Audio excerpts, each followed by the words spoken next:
you're trying to take some of the primitives that we've found useful in crypto, Purpose, for example, put those into a centralized exchange format.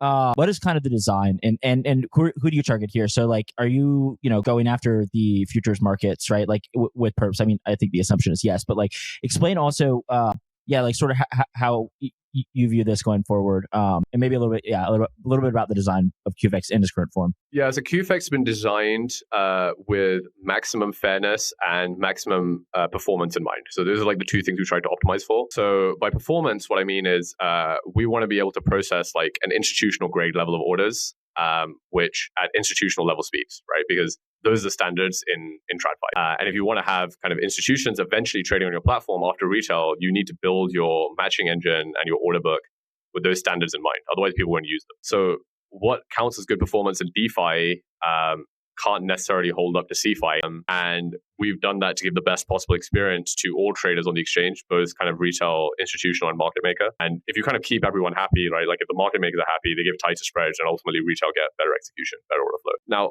the fairness angle is, we wanted to make, I think a problem that exists in TradFi, which crypto has basically solved with like both decentralization and centralization, is that when you place your order into the order book, like you can see it there in this central state that everyone else has the same visibility on. It was still all anonymous to us. And if you as a user wanted to go connect to the API, you would have the same price feed that we would do as institutions. And anyone could go market make, anyone could trade via API, anyone could trade programmatically. And all of those things are missing in traditional markets, right? So if you go place an order on Robinhood, right, it's probably sold to Citadel Securities where it ever reaches the exchange. And that makes it impossible for you to know whether you got a good fill on your price, because you're now relying on Robinhood to report that statistic, and it's impossible to regulate that. So then market makers don't have an incentive to market make on the order book, and that affects transaction costs for everyone. This perfect competition, like the end user gets the best price. So that's kind of the design of QFX.